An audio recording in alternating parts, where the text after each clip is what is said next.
तो जी हाँ प्यारे बच्चों, जैसा कि आप जानते हैं कि आपका यहाँ पे आपका सीजी बोर्ड का त्रैमासिक आकलन आपका 2022-23 का जैसा कि पेपर आपका पहला यहाँ पे आपका 26 सितंबर को आपका कक्षा 8वीं का यहाँ पे विषय आपका विज्ञान और प्रौद्योगिकी होने वाला है। तो आपका यहाँ पे 80 अंक का आपका पूर्णांक होने वाला है और आपको यहाँ पे समय 3 घंटे दिए जाएंगे। ये पेपर आपका 100% आपका ओरिजिनल पेपर है और आपको मैं यहाँ पे जो है हमारे विद्यालय पर आया है तो मैं आपको यहाँ पे इसका आंसर प्रॉपर आपके बना के दिखाऊंगा। एक एक क्वेश्चन के आंसर आपको रट लेना है क्योंकि यही पेपर आपके यहाँ पे डायरेक्टली क्वेश्चन आपको आएंगे और ऐसा ही पेपर आपको मिलेगा, यही पेपर मिलेगा और आपको ऐसा ही आपको आंसर करना पड़ेगा। तो प्रॉपर मेरे पास यहाँ पे देखिए हर एक क्वेश्चन का आपको यहाँ पे आंसर मिल जाएगा, साथ में इनके आपको सोल्यूशन भी आपको यहाँ पे लिख कर आपका लगे। बहुत मेहनत लगा है आपको ये पेपर का पूरा आपका सोल्यूशन देने में। तो फटाफट यहाँ पे हर एक क्वेश्चन को आपको यहाँ पे आपको आंसर देंगे, आपको लास्ट तक बने रहे। टोटल आपके इसमें 17 क्वेश्चन है। देखिए यहाँ पे पूरा क्वेश्चन और आपको इनका आंसर भी आपको यहाँ पर मिल जाएगा। देखिए सारे क्वेश्चन का आपको आंसर मैं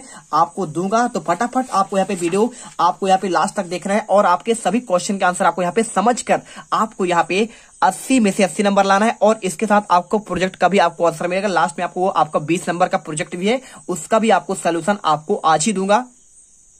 तो चलिए फटाफट आपको यहाँ पे बताते हैं। देखिए आपको ऐसा पेपर मिलेगा तो आपको यहाँ पे परीक्षार्थी आपका आईडी लिखना, रोल नंबर और इसके बाद परीक्षा का आपको नाम होगा यहाँ पे और आपको यहाँ पे साला का नाम आपको लिख देना है। ठीक है, देखिए सभी क्वेश्चन को करना आपको अनिवार्य है। दिए गए प्रश्नों के उत्तर आपको इसी आपको प्रश्न पत्र में हल करना है। तो आपका पहला क्वेश्चन देखिए 2 नंबर का, निम्नलिखित में से कौन सा सौर परिवार का आपका सदस्य नहीं है? आंसर आपको आंसर देखिए आपको यहाँ पे तारामंडल करना है। क्या करना है आपको? तारामंडल आपका इसमें करेक्ट आंसर होगा। इसके बाद क्वेश्चन देखिए सेकेंड, प्लास्टिक के अभिलाक्षणिक गुण नहीं है। आंसर क्या आपका? प्लास्टिक अक्रियाशील है, प्लास्टिक हल्का और मजबूत होता है, प्लास्टिक विद्युत और ऊष्मा का सुचालक होता है, अति शीघ्र अपघटित होता है। आंसर आपको यहाँ पे अति शीघ्र आपका अपघटित होता है। या आपका यहाँ पे ये इसका गुण नहीं होता क्योंकि यहाँ पे प्लास्टिक बहुत दिनों बाद आपका यहाँ पे अपघटन होता है। इसके बाद क्वेश्चन तीसरा, निम्न में से कौन सा परिवर्तन आपका भौतिक परिवर्तन है? आपको आंसर करना है क्या आपका भोजन का सड़ना या फिर लोहे पर जंग लगना, घड़े का टूटना या फिर दही जमना? आंसर आपको यहाँ पे आपको दही का जमना आपको आंसर करना है। क्वेश्चन चौथा, नाइट्रोजन का उपयोग भंडारित भोज्य पदार्थों में किया जाता है क्योंकि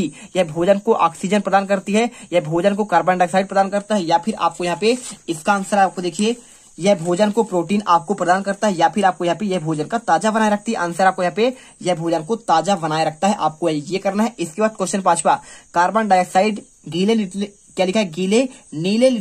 आपका नीले लिटमस पेपर को लाल कर देता है, वह कारण किसका है? आपको आंसर यहाँ पे कर देना क्या अम्लीय ऑक्साइड या फिर क्षारीय ऑक्साइड, उदासीन ऑक्साइड या फिर आपका अम्लीय और क्षारीय? आंसर आपको यहाँ पे क्षारीय ऑक्साइड करना है उत्तर पे। इसके बाद क्वेश्चन छठा, यदि प्रकाश की किरण विरल माध्यम से सघन माध्यम में जाती है तो क्या करते हैं? अवलंब की ओर झुक जाएगी या फिर आपका दूर हट जाएगी या फिर सीधी निकलेगी या फिर आपका उसी मार्ग से वापस आएगा? आंसर आपको यहाँ पे अवलंब की ओर आपको झुक जाना है। ठीक है, आपको ऐसा ही आंसर मिलेगा, पूरा पेपर मिलेगा, आपको उत्तर करना है। इसके बाद क्वेश्चन आपको अति लघुत्तरीय क्वेश्चन देखिए, दी गई जानकारी के आधार पर ग्रहों की आपको पहचान करना है। सबसे बड़ा ग्रह कौन सा होता है? आपका यहाँ पे बृहस्पति आंसर करना है। सेकंड में ग्रह जिस पर जीवन है किसमें है? आपका पृथ्वी में है। और सबसे चमकीला ग्रह कौन सा? आपका यहाँ पे शुक्र हो जाएगा। और लाल ग्रह कौन सा है? आपको मंगल ग्रह। और इसके बाद क्वेश्चन 8वां देखिए, पहाड़ों पर वायुमंडल में दाब बहुत कम हो जाने के कारण मानव शरीर पर क्या प्रभाव पड़ता है? तो देखिए किसी स्थान पर वायुमंडलीय दाब के आपके बहुत कम हो जाने पर मानव शरीर रक्त वाहिनियों का आपका दाब अधिक होने से वे फूल जाती है और कभी कभी यह फट भी जाती है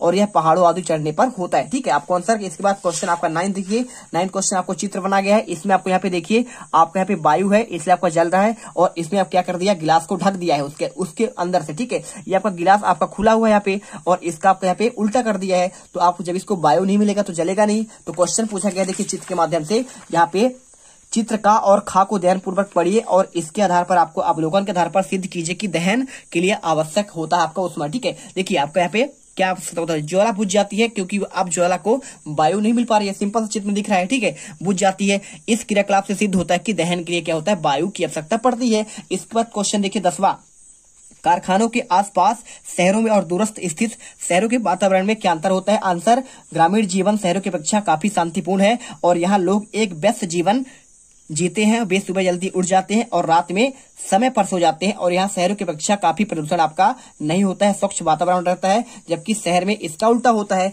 इसके बाद क्वेश्चन देखिए 11वां, पटाखों तथा ईंधन को सार्वजनिक वाहनों में लेकर क्यों जाना प्रतिबंधित है। 4 नंबर क्वेश्चन आंसर, पटाखों तथा ईंधनों को सार्वजनिक वाहनों में लेकर जाना इसलिए प्रतिबंधित है क्योंकि ये दहनशील पदार्थ है। सार्वजनिक स्थानों पर थोड़ी सी असावधानी से बहुत बड़ी दुर्घटना हो सकती है और इससे जनधन की भी हानि हो सकती है, इसलिए आपका यहाँ पे प्रतिबंधित होगा। इसके बाद क्वेश्चन आपका लघुत्तरी क्वेश्चन 6 नंबर के देखिए। आपका पहला क्वेश्चन, आपके अनुसार बहुतायत में प्लास्टिक का उपयोग क्यों नहीं करना चाहिए। आंसर लिखना है, बहुतायत में प्लास्टिक उपयोग नहीं करना चाहिए क्योंकि यह नष्ट नहीं होते हैं और पर्यावरण पर जल्दी अपघटित नहीं होते हैं, मिट्टी के आपकी मृदा को बंजर बना देते हैं। इसके बाद क्वेश्चन दूसरा, प्लास्टिक के स्थान पर ऐसे कौन सी वस्तु का इस्तेमाल कर सकते हैं जिससे पर्यावरण प्रदूषण को रोका जा सके। आंसर, इनके स्थान पर हम कागज का थैला उपयोग कर सकते हैं जो आसानी से सड़ जाता है और मृदा को प्रदूषित नहीं करता है और रिसाइकिल के द्वारा एकत्रीकरण किया जा सकता है। क्वेश्चन 13वां देखिए, किसी स्वस्थ व्यक्ति को सर्दी जुकाम से आपको उसका रुमाल का उपयोग क्यों आपका नहीं लाना चाहिए। देखिए कोई आपका सर्दी जुकाम किसी किया है तो आपको उसका रुमाल यूज नहीं करना है। रुमाल में रोगाणु उपस्थित हो जाते हैं जिससे स्वस्थ व्यक्ति बीमार हो सकता है और अतः स्वस्थ व्यक्ति को रुमाल उपयोग नहीं करना चाहिए। क्वेश्चन आपका यहाँ पे 2 नंबर, फ्रिज में रखे फल, दूध, सब्जियां, अंडे, मांस इत्यादि अधिक समय तक खराब क्यों नहीं होते। आंसर, फ्रिज में तापमान अत्यंत कम होता है और ऐसी परिस्थितियों में सूक्ष्म जीवों की सक्रियता शिथिल हो जाती है और उनका प्रभाव शून्य हो जाता है। ठीक है, चलिए इसके बाद क्वेश्चन देखिए।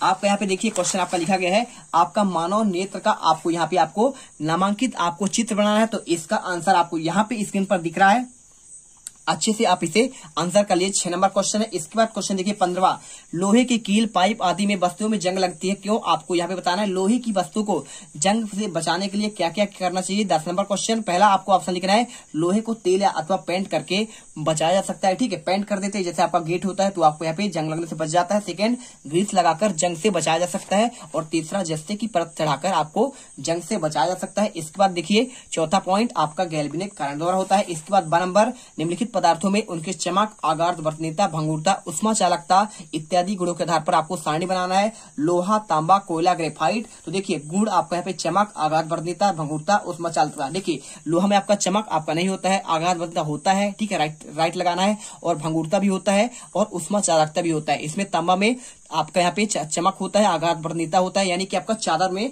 जिसे बदल दें, भंगुरता मतलब होता है उसको टुकड़ों में तोड़ दें, और उष्मा चालकता इसमें होता है। और कोयला में देखिए यहाँ पे चमक तो होता है, आगाध वर्तनीयता नहीं होता है, भंगुरता होता है और आपका यहाँ पे उष्मा चालकता नहीं होता है। ग्रेफाइट में चमक होता है, आगाध वर्तनीयता नहीं होता है, भंगुरता आपका होता है और उष्मा चालकता नहीं होता। गंधक में ये सारी चीजें नहीं होती है, ठीक है, क्योंकि आपका यहाँ पे अधातु होता है। और इसके बाद देखिए क्वेश्चन आपका यहाँ पे आता है, निम्नलिखित पदार्थों के आधार पर आपको इसका क्या करना है, धातु और अधातु में वर्गीकृत करना है। देखिए लोहा क्या होता है, आपका धातु है, ठीक है, धातु या धातु क्या है, तो आपको यहाँ पे आपका धातु है और घर निर्माण यानी भवन निर्माण में इसका प्रयोग होता है। सोना चांदी क्या होता है, आपका धातु है, आपका आसभूतल बनाने में उपयोग हो जाएगा। तांबा आपका धातु है और आपका इसका उपयोग आपका घंटी बनाने में। लकड़ी का टुकड़ा क्या है, आपका धातु है और ये आपका आग जलाने में होता है। एल्युमिनियम क्या आपका धातु है और यह आपका भवन निर्माण में होता है। इसके बाद ग्रेफाइट देखिए, ग्रेफाइट आपका क्या होता है, धातु है और आपका पेंसिल बनाने में होता है। सातवां आपका कोयला, कोयला क्या आपका धातु है और ये आग आपका क्या होता है, आग व बिजली बनाने में होता है। आठवां देखिए मैग्नीशियम, तो मैग्नीशियम आपका धातु है और आग जलाने में आपका यहाँ पे उपयोग होता है। इसके बाद देखिए आपका यहाँ पे गंधक के बारे में, तो गंधक में आपको यहाँ पे अधातु आपको यहाँ पे लिखना था, आपका उल्टा हो गया है, और मिट्टी के तेल में इसको रखा जाता है। गंधक को आपको यहाँ पे लिखना है। जिंक क्या होता है, आपका धातु है और आपको इसमें पूर्जी बनाने में इसका कार्य होता है। इसके बाद क्वेश्चन पादप कोशिका का आपको नामांकित आपको चित्र बनाना है। 10 नंबर क्वेश्चन, तो आप यहाँ पे स्क्रीन पर देख रहे हैं, अच्छे से कर लीजिएगा। इसके बाद क्वेश्चन आपका इसी का 12 नंबर, दैनिक जीवन में उपयोग होने वाले निम्न सब्जियों के उपस्थित लवक के आपको प्रकार लिखिए, और जैसे मूली, हरी मिर्च, पका पपीता, टमाटर आदि। तो देखिए सभी में क्या होता है, आपका यहाँ पे वर्णी आपका लवक उपस्थित होता है जिससे आपका रंगीन दिखता है, ठीक है। देखिए मूली आपका व्हाइट दिखेगा, हरी मिर्च आपका हरा दिखेगा, पका पपीता आपका पीला दिखेगा, टमाटर आपको यहाँ पे आपको लाल दिखता है, मटर आपको यहाँ पे हरा, और आपको यहाँ पे ये आपका हो जाएगा। इसके बाद क्वेश्चन आपको यहाँ पे देखिए जंतु कोशिका का आपको नामांकित चित्र बनाना है आपका इसके अलावा क्वेश्चन। तो चाहो तो आप यहाँ पे इसको कर दो या फिर आपको इसको कर दो, ठीक है, तो आप इसे कर सकते हैं। आपको जंतु कोशिका का नामांकित आपको चित्र बनाना है, बहुत ही बेहतरीन है, आप इसे याद कर लो, आप इसे छोड़ दो भले, ठीक है, ये आपको अच्छे से करना है। इसके बाद क्वेश्चन देखिए पूरा स्क्रीन पर आपको दिख रहा होगा, A to Z आपको ऐसा ही आपको बनाना है। इसके बाद क्वेश्चन 17वां, सीमा ने जब ग्लूकोज को मुंह पर डाला तो जीभ में ठंडा ठंडा लगा, ऐसा क्यों होता है। तो आपको यहाँ पे देखिए आपको इनके आंसर आपको दिखाते हैं सभी। तो देखिए इसमें क्या लिखा है 1 नंबर में देखिए, निम्नलिखित रासायनिक अपक्रियाओं का आपको शब्द समीकरण आपको लिखना है। तो देखिए आपको यहाँ पे सोडियम हाइड्रोक्साइड में हाइड्रोक्लोरिक मिलाने पर आपका सोडियम क्लोराइड व जल बनता है। सेकेंड, जिंक आपका यहाँ पे लिखा है और 2HCl यानी हाइड्रोक्लोरिक अम्ल और जिंक क्लोराइड बनेगा और हाइड्रोजन। ठीक है, तो जिंक को हाइड्रोक्लोरिक अम्ल से मिलाने पर जिंक क्लोराइड हुआ आपका हाइड्रोजन निकलता है। और इसके बाद देखिए आपका यहाँ पे लास्ट आता है, लास्ट में क्या लिखा है देखिए आपको अथवा वाला, तो आप चाहो तो ये वाला छोड़ सकते हैं, आपका सिंपल सा देखिए इसे छोड़ दीजिए। इसके आपको अथवा वाले का आंसर आपको मैं बता देता हूं, बहुत सिंपल है। देखिए आपको इसको संतुलित करना है। संतुलित कैसे करना है आपका सभी का देखिए, पहले आपको 2Mg प्लस O2 आपका 2Mg हो जाएगा। संतुलित करेंगे क्योंकि दो आपका यहाँ पे देखिए आपका मैग्नीशियम, आप जब आपका यहाँ पे Mg लिखा है तो आपको देखिए ऑक्सीजन 2 है, तो आपको इधर भी ऑक्सीजन 2 बनाने के लिए आपको यहाँ पे 2 लगाना पड़ेगा। तो आप यहाँ भी मैग्नीशियम, अब 2 मैग्नीशियम हो चुका है तो आपको मैग्नीशियम के सामने भी आपको 2 लगाना पड़ेगा। इसी प्रकार आपका यहाँ पे सेकंड का आंसर आपको हो जाएगा 2NaOH प्लस 2HCl और आपको यहाँ पे तीर का निशान लगाकर 2NaCl प्लस 2H2O। इसके बाद तीसरे का आंसर 2NH3N2 प्लस 3H2। चौथे का आंसर 2CaCO3 और आपका 2CO और 2CO2 आपको हो जाएगा। पांचवे का आंसर H2 प्लस Cl2 आपका 2HCl हो जाएगा। तो इस प्रकार से आपको यहाँ पे प्रॉपर आपको आंसर दे दिया गया है। आई होप आपको यहाँ पे वीडियो पसंद आई है। वीडियो को दिल से लाइक करिए, चैनल को सब्सक्राइब करिए, एक एक आंसर आपको यहाँ पर मिलेगा। मिलते हैं वीडियो पर। जय हिंद, जय भारत। अब तुम लोग गलती से अगर नए हो तो सब्सक्राइब करो, वो जो लाल वाला बटन है उस पे अपने जीजा जी फेंक के मारो या फूफा जी, मुझे नहीं पता, बस क्लिक हो जाना चाहिए। अब मैं भी जा रहा हूं, मुझे मुठिया पेलने जाना है। बाय।